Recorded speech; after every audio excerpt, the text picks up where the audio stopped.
ಪಂಚಮಸಾಲಿ ಹೋರಾಟಗಾರರ ಮೇಲೆ ಲಾಠಿ ಚಾರ್ಜ್ ಪ್ರಕರಣಕ್ಕೆ ಸಂಬಂಧಪಟ್ಟಂತೆ ರಾಜ್ಯಾದ್ಯಂತ ಪ್ರತಿಭಟನೆಯನ್ನ ಮಾಡಲಿದ್ದಾರೆ. ಸರ್ಕಾರದ ವಿರುದ್ಧ ಉಗ್ರ ಹೋರಾಟವನ್ನ ಮಾಡಲಿದ್ದಾರೆ. ಪಂಚಮಸಾಲಿ ಹೋರಾಟಗಾರರ ಮೇಲೆ ಲಾಠಿ ಚಾರ್ಜ್ ಪ್ರಕರಣಕ್ಕೆ ಸಂಬಂಧಪಟ್ಟಂತೆ ರಾಜ್ಯಾದ್ಯಂತ ಪ್ರತಿಭಟನೆಯನ್ನ ಮಾಡಲಿದ್ದಾರೆ. ಸರ್ಕಾರದ ವಿರುದ್ಧ ಉಗ್ರ ಹೋರಾಟವನ್ನ ಮಾಡಲಿದ್ದಾರೆ. ಜಿಲ್ಲೆ, ತಾಲೂಕು, ಹೋಬಳಿ ಮಟ್ಟದಲ್ಲಿ ರಸ್ತೆ ಬಂದ್ಗೆ ಕರೆಯನ್ನ ಕೊಟ್ಟಿದ್ದಾರೆ. ಬಸವಜಯ ಮೃತ್ಯುಂಜಯ ಸ್ವಾಮೀಜಿ ನೇತೃತ್ವದಲ್ಲಿ ಹೋರಾಟ ನಡೆಯಲಿದೆ. ಬೆಳಗ್ಗೆ 10:30ಕ್ಕೆ ಸರ್ಕಾರದ ವಿರುದ್ಧ ಪ್ರತಿಭಟನೆ ನಡೆಯಲಿದೆ. ಹಿರೇಬಾಗೇವಾಡಿ ಬಳಿಯ ರಾಷ್ಟ್ರೀಯ ಹೆದ್ದಾರಿಯಲ್ಲಿ ಪ್ರೊಟೆಸ್ಟ್ ಅನ್ನು ಮಾಡಲಿದ್ದಾರೆ. ಪ್ರತಿಭಟನೆಯ ಬಳಿಕ ರಾಜ್ಯಪಾಲರಿಗೆ ಮನವಿಯನ್ನು ಕೂಡ ಸಲ್ಲಿಸಲು ನಿರ್ಧಾರವನ್ನ ಮಾಡಿಕೊಂಡಿದ್ದಾರೆ. ಸಿಎಂ ಸಿದ್ದರಾಮಯ್ಯ ಎಡಿಜಿಪಿ ಹಿತೇಂದ್ರ ವಜಾಗೆ ಆಗ್ರಹವನ್ನ ಮಾಡಲಿದ್ದಾರೆ. ಮೀಸಲಾತಿ ಹೋರಾಟವನ್ನ ಸರ್ಕಾರ ಹತ್ತಿಕ್ಕಲು ಯತ್ನಿಸ್ತಾ ಇದೆ. ಇದು ಲಿಂಗಾಯತ ವಿರೋಧಿ ಸರ್ಕಾರ ಅಂತ ತೀವ್ರ ಆಕ್ರೋಶವನ್ನು ಕೂಡ ವ್ಯಕ್ತಪಡಿಸಿದ್ದಾರೆ. ಪಂಚಮಸಾಲಿ ಹೋರಾಟಗಾರರ ಮೇಲೆ ಲಾಠಿ ಚಾರ್ಜ್ನ ಮಾಡಲಾಗಿತ್ತು. ಈ ಪ್ರಕರಣಕ್ಕೆ ಸಂಬಂಧಪಟ್ಟಂತೆ ರಾಜ್ಯಾದ್ಯಂತ ಪ್ರತಿಭಟನೆಯನ್ನ ಮಾಡಿಸಿದ್ದಾರೆ. ಸರ್ಕಾರದ ವಿರುದ್ಧ ಉಗ್ರ ಹೋರಾಟಕ್ಕೂ ಕೂಡ ಈಗ ಆಲ್ರೆಡಿ ಕರೆ ಕೊಟ್ಟಿದ್ದಾರೆ. ಇನ್ನು ಜಿಲ್ಲೆ, ತಾಲೂಕು, ಹೋಬಳಿ ಮಟ್ಟದಲ್ಲಿ ರಸ್ತೆ ಬಂದ್ಗೂ ಕೂಡ ಕರೆಯನ್ನ ನೀಡಲಾಗಿದೆ.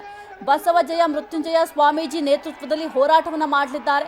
ಪಂಚಮಸಾಲಿ ಹೋರಾಟಗಾರರು ಹೋರಾಟವನ್ನ ಮಾಡ್ತಾ ಇದ್ರು. ಇನ್ನು ಏನು ಪಂಚಮಸಾಲಿ ಸಮುದಾಯದವರು 2A ಮೀಸಲಾತಿಗಾಗಿ ಸುವರ್ಣಸೌಧದ ಬಳಿ ಮುತ್ತಿಗೆ ಹಾಕೋದಕ್ಕೆ ಪ್ರಯತ್ನ ಮಾಡಿದ್ರು.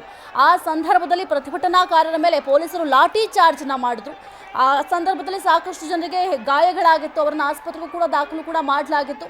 ಸರ್ಕಾರದ ನಡೆ ಸರಿ ಇಲ್ಲ, ಈ ರೀತಿಯಾಗಿ ನಮ್ಮ ಮೇಲೆ ದೌರ್ಜನ್ಯ ಮಾಡೋದು ಎಷ್ಟರ ಮಟ್ಟಿಗೆ ಸರಿ ಅಂತ ಇದೀಗ ಹೋರಾಟಕ್ಕೆ ಸಜ್ಜಾಗಿದ್ದಾರೆ ಪಂಚಮಸಾಲಿಗರು. ರಾಜ್ಯಾದ್ಯಂತ ಪ್ರತಿಭಟನೆಗೂ ಕೂಡ ಕರೆ ಕೊಟ್ಟಿದ್ದಾರೆ. ಜಿಲ್ಲೆ, ತಾಲೂಕು, ಹೋಬಳಿ ಮಟ್ಟದಲ್ಲಿ ರಸ್ತೆ ಬಂದ್ಗೂ ಕೂಡ ಕರೆ ಕೊಟ್ಟಿದ್ದಾರೆ ಈಗಾಗಲೇ. ಇನ್ನು ಬಸವಜಯ ಮೃತ್ಯುಂಜಯ ಸ್ವಾಮೀಜಿ ನೇತೃತ್ವದಲ್ಲಿ ಹೋರಾಟವನ್ನು ಮಾಡಲಿದ್ದಾರೆ. ಬೆಳಗ್ಗೆ 10:30ಕ್ಕೆ ಸರ್ಕಾರದ ವಿರುದ್ಧ ಈ ಪ್ರತಿಭಟನೆ ನಡೆಯಲಿದೆ. ಹಿರೇಬಾಗೇವಾಡಿ ಬಳಿಯ ರಾಷ್ಟ್ರೀಯ ಹೆದ್ದಾರಿಯಲ್ಲಿ ಪ್ರೊಟೆಸ್ಟ್ ಮಾಡಲಿಕ್ಕೆ ಸಕಲ ರೀತಿಯಲ್ಲೂ ಕೂಡ ಸಜ್ಜಾಗಿದ್ದಾರೆ. ಪ್ರತಿಭಟನೆಯ ಬಳಿಕ ರಾಜ್ಯಪಾಲರಿಗೂ ಕೂಡ ಮನವಿಯನ್ನ ಸಲ್ಲಿಕೆ ಮಾಡಲು ನಿರ್ಧಾರವನ್ನು ಕೂಡ ಮಾಡಿಕೊಂಡಿದ್ದಾರೆ. ಇದರ ಜೊತೆಗೆ ಸಿಎಂ ಸಿದ್ದರಾಮಯ್ಯ ಹಾಗೂ ಎಡಿಜಿಪಿ ಹಿತೇಂದ್ರ ವಜಾ ಮಾಡಬೇಕು ಅಂತ ಪಂಚಮಸಾಲಿಗರು ಆಗ್ರಹವನ್ನು ಕೂಡ ಮಾಡ್ತಾ ಇದ್ದಾರೆ. ಮೀಸಲಾತಿ ಹೋರಾಟವನ್ನು ಸರ್ಕಾರ ಹತ್ತಿಕ್ಕಲು ಪ್ರಯತ್ನ ಮಾಡ್ತಾ ಇದೆ. ನಮ್ಮ ಹೋರಾಟ ನಿರಂತರವಾಗಿರುತ್ತೆ. ನೀವು 2A ಮೀಸಲಾತಿ ಕೊಡಬೇಕು, ಇಲ್ಲ ಅಂತಂದರೆ ನಾವು ಹೋರಾಟ ಮಾಡೇ ಮಾಡ್ತೀವಿ ಅಂತ ಪಂಚಮಸಾಲಿಗರು ಹೋರಾಟವನ್ನು ಮಾಡ್ತಾ ಇದ್ದಾರೆ. ಇನ್ನು ಸುವರ್ಣಸೌಧದ ಮುಂಭಾಗ ಹೋರಾಟವನ್ನು ಮಾಡ್ತಾ ಇದ್ರು. ಮುತ್ತಿಗೆ ಹಾಕಲು ಪ್ರತಿಭಟನಾಕಾರರು ಯತ್ನ ಮಾಡಿದ್ರು. ಆ ಸಂದರ್ಭದಲ್ಲಿ ಪೊಲೀಸರು ಲಾಠಿ ಚಾರ್ಜನ್ನು ಮಾಡಿದ್ರು. ಅದಕ್ಕೂ ಕೂಡ ಮಣಿಯದೇ ಇದ್ದಾಗ ಹೆಚ್ಚಿನ ಪ್ರಮಾಣದಲ್ಲಿ ಲಾಠಿ ಚಾರ್ಜನ್ನು ಮಾಡಲಾಯಿತು. ಇದರಿಂದ ಸಾಕಷ್ಟು ಜನಗಳಿಗೆ ಗಾಯಗಳಾಯಿತು. ಅವ್ರನ್ನ ಆಸ್ಪತ್ರೆಗೂ ಕೂಡ ದಾಖಲು ಮಾಡಲಾಗಿತ್ತು. ಹೀಗಾಗಿ ಪಂಚಮಸಾಲಿ ಹೋರಾಟಗಾರರು ಮತ್ತೆ ಪ್ರತಿಭಟನೆಗೆ ಮುಂದಾಗಿದ್ದಾರೆ.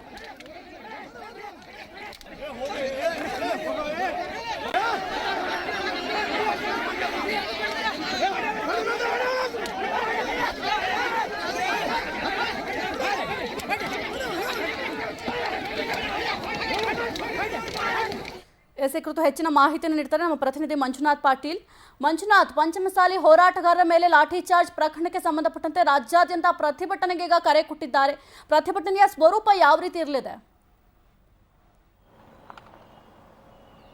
ಹೌದು ಸಹಿತ, ಏನು ಇವತ್ತು ಇದೇ ಡಿಸೆಂಬರ್ 10ನೇ ತಾರೀಕು ಬೆಳಗಾವಿ ಸುವರ್ಣಸೌಧಕ್ಕೆ ಮುತ್ತಿಗೆ ಹಾಕುವ ಸಮಯದಲ್ಲಿ ಲಿಂಗಾಯತ ಪಂಚಮಸಾಲಿ ಮುಖಂಡರ ಮೇಲೆ ಸರ್ಕಾರ ಲಾಠಿ ಚಾರ್ಜ್ ಮಾಡಿತ್ತು. ಲಾಠಿ ಚಾರ್ಜ್ ಮಾಡಿದ ನಂತರ ಅಲ್ಲಿ ಸುಮಾರು 20ಕ್ಕೂ ಹೆಚ್ಚು ಏನು ಪಂಚಮಸಾಲಿ ಲಿಂಗಾಯತ ಸಮಾಜದ ಮುಖಂಡರಿಗೆ ಗಾಯವಾಗಿತ್ತು. ಗಾಯ ಆದ ನಂತರ ಬೆಳಗಾವಿ ಜಿಲ್ಲಾ ಆಸ್ಪತ್ರೆಗೆ ದಾಖಲಿದ್ರು.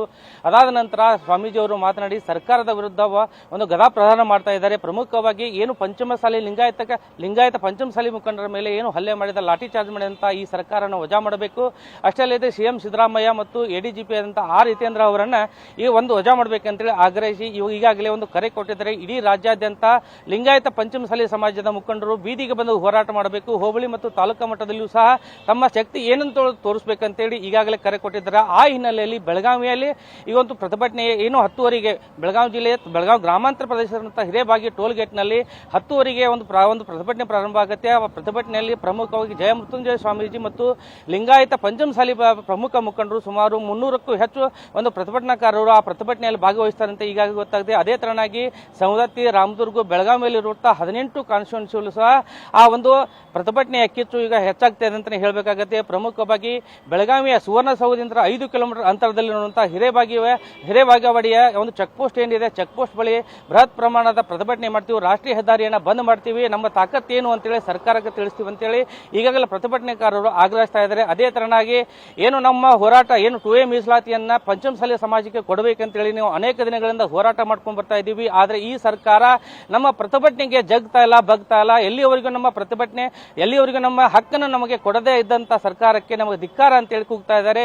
ಆದಷ್ಟು ಬೇಗ 2A ಮೀಸಲಾತಿಯನ್ನ ಲಿಂಗಾಯತ ಪಂಚಮಸಾಲಿ ಸಮಾಜಕ್ಕೆ ಕೊಡಬೇಕು. ಇಲ್ಲದಿದ್ದರೆ ಮುಂದಿನ ದಿನಗಳಲ್ಲಿ ಉಗ್ರ ಹೋರಾಟ ಮಾಡ್ತೇವೆ. ಈ ಸರ್ಕಾರಕ್ಕೆ ನಾವು ಮತವನ್ನು ಚಲಾಯಿಸಿ ಕಾಂಗ್ರೆಸ್ ಸರ್ಕಾರವನ್ನು ತಂದಿದ್ದೇವೆ. ಆದ್ರೆ ಕಾಂಗ್ರೆಸ್ ಸರ್ಕಾರ ನಮ್ಮನ್ನ ಕಡೆಗಣನೆ ಮಾಡ್ತಾ ಇದೆ. ನಮ್ಮನ್ನೇ ಕಡೆಗಣನೆ ಮಾಡಂತ ಈ ಸರ್ಕಾರ ಯಾವುದೇ ಕಾರಣಕ್ಕೂ ಇರಬಾರದು. ಈ CM ಸಿದ್ದರಾಮಯ್ಯನವರು ಮತ್ತು ಏನು ಲಾಠಿ ಚಾರ್ಜ್ಗೆ ಕಾರಣೀಭೂತರಾದಂತಹ ಆರ್ ಹಿತೇಂದ್ರ ಅವರನ್ನ ವಜಾ ಮಾಡಬೇಕಂತೇಳಿ ಈಗಾಗಲೇ ಆಗ್ರಹಿಸ್ತಾ ಇದ್ದಾರೆ. ಸಾಹಿತ್ಯ. Okay, thank you Manjunath Patil ನಿಮ್ಮೆಲ್ಲ ಮಾಹಿತಿಗಾಗಿ.